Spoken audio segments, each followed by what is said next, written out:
Hello. So today I'm going to be doing a playthrough of the game, and that would be The Few and Cursed. So that's the game that I'm going to be playing through today, and I will just kind of give you some short explanations, nothing too detailed, just enough so that you would know what to do.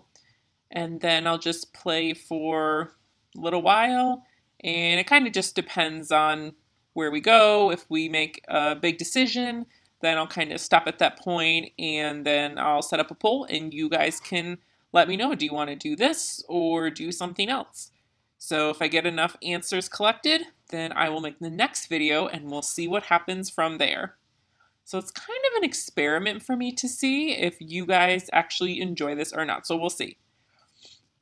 This game is a deck building game. It does have some resource management as well. So what I'm going to do is play solo, and I'm going to do a specific variations. This does have a few, but I'm going to do one where you try to kill 3 monsters before any of them arrive at the center city, San Andreas. So the monsters, as you can see, are here. The monsters are under each of those 4 you can see, and once those decks all run out, then it'll reveal the monster. And the goal, again, is to kill at least 3 before any of them touch the center. So there's a few things I want to explain about on the board, as you can see here. This is the main board. I'll be playing a character called Redhead, so it's the main character for this game. You will see that there are health, start with 4, which are the red cubes, and then there's bullets, which you can see 2, and the max are black, which are 4. So right now we have 2, and then there's the red cubes, which I'm showing currently. My cursed max is in purple, so again, up to 4. Right now I'm just starting with 0.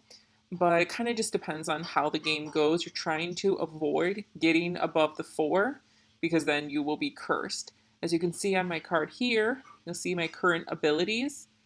And when you flip the cursed, it'll show my penalties. So instead of my abilities, I'll lose that and I'll have a penalty, which I have to take for each round. So we're trying to avoid that. As you can see my deck here, on the main, we're going to start with 4 cards in my hand.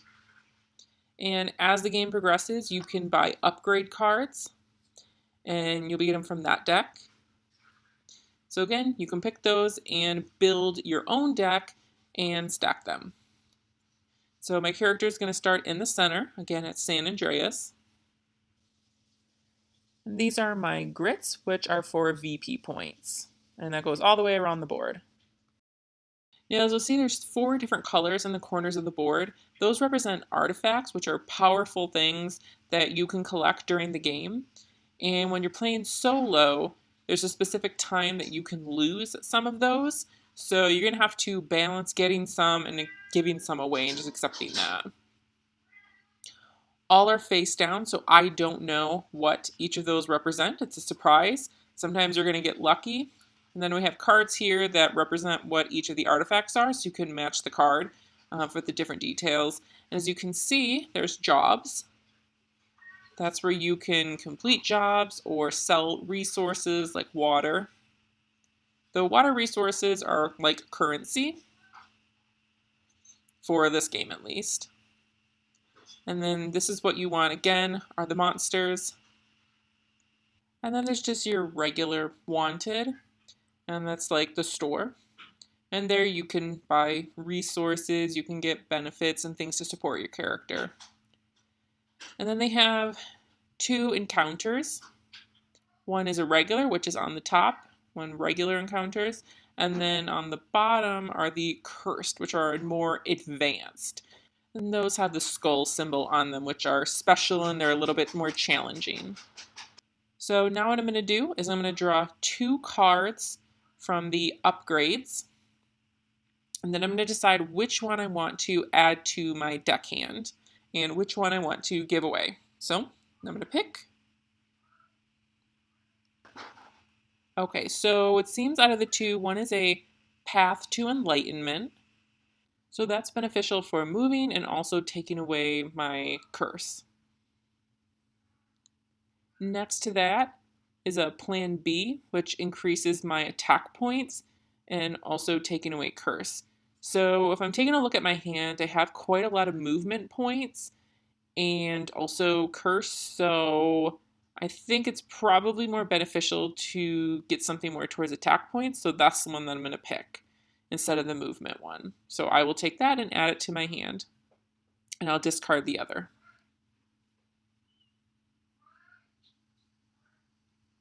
So I started in the middle again at San Andreas, meaning I don't have any encounters right now, at least this time. So I can decide to take a look at the jobs or go to the store. I'm going to take a look at the store, but there's nothing I can do right now because I don't have any currency. I'm starting at 0, so I don't have any water, and I can't afford anything. So I'm not able to take advantage of this at that time. So I'm going to take a look at the jobs. I'm going to take some cards. Now, taking a look at these 2 cards, one of them is a tour guide, and one is a farmhand. Now, if I think about the future, once I'm done with the job, I'm not able to repeat them. So, if, for example, I did farmhand and then later I thought maybe I want to do that, I cannot do farmhand again. I can only complete that specific job one time, and the rest of the time I would just have to get rid of it. So, you really want to be careful and balance that out. Looking at tour guide, it does have quite a high reward with water and 5 grits. And again, grits, if you remember, count as points for VP. So keep that in mind. That's pretty high. So I just started, so I don't think I'd be able to do that because, again, that's a 7 movement points that you'd have to pay. And when I'm looking at my hand, I only have 2 movement points. So I might be able to add in a curse card. It's kind of like a wild card, and that could become movement points. I could kind of copy that as movement points, but I would have to accept the curse price if I want to do that. So I want to manage, again, and balance that. So I only have 2 movement points plus 2 curse wild. Still is only 4, so I don't have enough to meet the requirements for that 7 on the card. So automatically I will sell that one for water. So I'll get 4 water resources. And I lose the grits. I'm not able to get those, which is fine. I just started the game, so I have plenty of opportunities to get more grits in the future. I'm not concerned about that. So I'm going to sell that one and get the 4 water resources.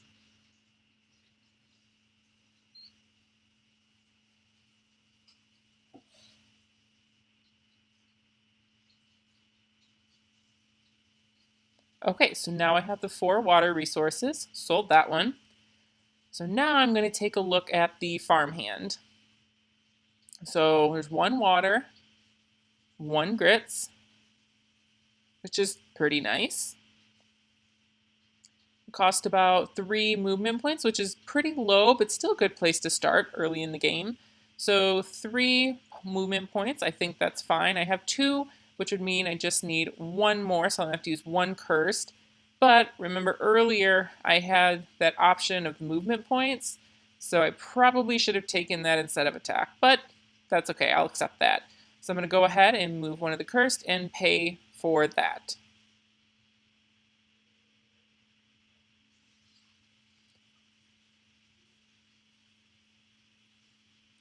Okay, so I'm going to put those in the discard. All right, now I'm able to take that job card, and I get 1 water and 1 grit. I could convert the water to the 5, but I think I'm going to wait until later. So now that I'm done with that, I put that away.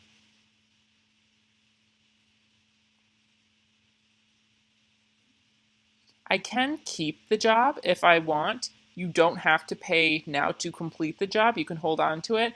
But later in the game, towards the end, if you have any jobs that you have not finished and they're still waiting there, then you can have grits taken away from your total. And that's coming from those cards. So you really want to make sure that you manage those jobs and get all of those completed if possible before the end of the game. You don't want to be losing too many of your grits. I just realized I made a mistake. I should not have taken that card and thrown it out. I want to keep the card right here, and I'll hold on to the jobs until I'm all done. So again, that makes sense because you want to keep track of what you've completed and remember which ones did I complete, which ones I didn't. So this is just a good way to keep track of what you actually completed. So now I just finished with the jobs, and next I'm going to go through the action phase. And here you can move to different locations. You can spend your action points if you have any left. I don't have anything left and no movements, so I'm not going to be moving this round. But another option that you can do for any action phase, you can take an encounters card. So if you happen to move and that area has an encounter, you can take a look at the legend, which has different symbols for the map. So let's say, for example, if I were to move here,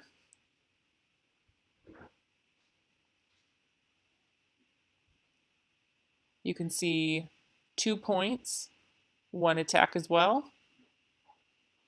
So you have to pay for each of those with the card. And that's where possibly you could have encounters. So I can pick, which battles I want to attack.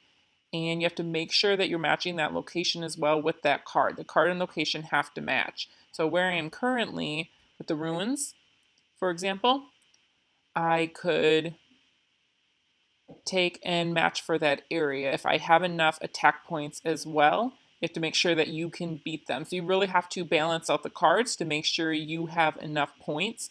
And if you don't, then you will not accomplish what you want to do. So another example here is if we went to a different area, the desert.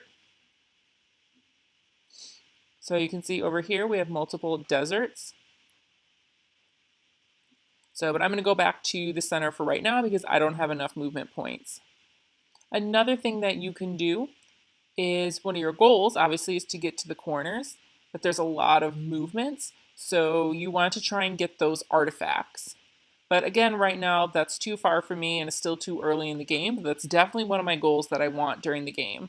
And another thing that you can do is I can use my character abilities, and my character abilities say that I can attack a wanted bounty from here. So I can take one of those if it's in a location right next to where I am. And so if it's right next to my space, then I can attack. So that's one of my character abilities. So one example is way too far for me. I need at least 2 spaces. So I don't have anything right next to me. It's all 2, 3, 4 spaces away. So I cannot use that ability, at least in this round. Hopefully I can use it later. So the last thing that we're going to do is clean up. So we have to clean up our cards. We need to take a look and see if there's anything that I need to shuffle. If my character is outside of the center, I might need to shuffle cards if they've run out. And if I need to shuffle, that means I automatically need to move back to the center.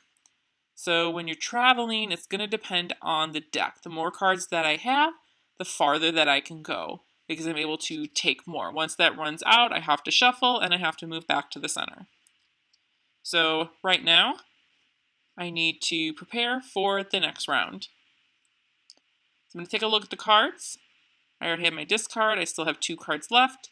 And so now I'm going to draw new cards and fill up my hand. Okay, so now you can see I have more variety of cards, which is a little bit more exciting. I get more attack points finally. That's great. And I also have some water as well. And then again, I have the curse, which are wild. So looking like we're doing well. So now I'm going to go on to the next round. Now later, if one of your most wanted decks runs out of cards and a monster comes out, then that's when you're going to move the figurine.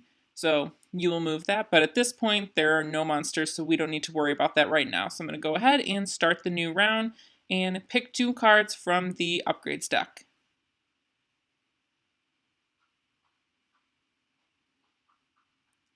So I'm going to take a look and see if I want either of those. Out of the 2 cards, one is bullets, which is really nice, and the other one is movement points. So as I'm taking a look, if I throw out the movement, I automatically get movement points. So it's not a complete loss, which is pretty nice. But with what I have right now, I have a lot of attack points. I do really need the movement points. So trying to think priorities with bullets, I have plenty. So I don't think I'm going to need the bullets right now. So I'm going to go ahead with the movement points because that's most important, at least for this round. So that's the one I'm going to pick. Okay, so I'm going to discard the other one. And now, because I'm in San Andreas currently, still, I don't have any encounters. So I can look at jobs or the store. So I think I'm going to look at the store now.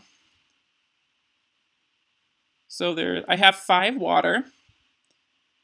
And taking a look, they're all pretty expensive. So I could go ahead and spend the full amount for the middle card, which is occult.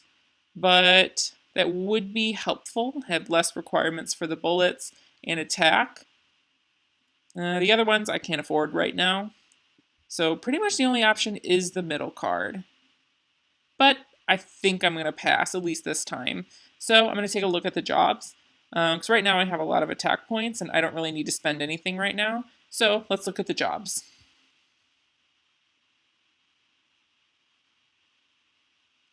Okay, so here are my 2 options. And looking here, the Keola Springs, that's a camp. If you take a look here, that means that I would be able to go to that camp and then I would get the benefits of the 5 water and the 7 grits, which would be really nice. The one on the right, that one is infamous, so meaning I would have 9 health. And that would take me up to 9 health, which 5 waters and 10 grits is pretty high. So that would take quite a while to accomplish, which I don't have the ability right now. So I think I'm going to go ahead and put that into my current jobs and not discard this time. I think I want to keep it just because it has really nice rewards and good goals for later in the game. So I'm going to go ahead and put those where I can see them. And so now, question for you. What should I do? I have 2 movement points. So that means I can either move to the desert over here. So I can try and kill one of the Talbot's gang, as you can see here. So I could do that. And I can kill in the desert location, and then I would get the reward, which would be a water and a grit. So that's not bad. That's, little by little increasing my resources. And the other choice I have is I could go to the ruins. So I could move here. So that is another location I could move to. And again, there's 2 movement points. I could attack the demons. That's 1 grits and 1 discard. So that would be the price for there. So let me know which you think I should do. Which encounter should I take? Which location should I take? I think this first time the decision should be pretty simple. And then I'm going to have the poll down below. So thank you so much for watching. Let me know what you think. If you like this video, click like. And if you haven't, go ahead and subscribe. I'd really love to have you watch more videos coming up in the series, play along. And if you want to provide support in other ways, take a look down below. I have several options. One is Patreon. You can head over to that website and there's different levels with different perks if you want to provide support monthly, or if you prefer a one-time support, you can buy me a coffee. Any dollar amount, it's up to you. And again, that's just a one-time ordeal. I love coffee, so I always appreciate that. So thank you so much for watching.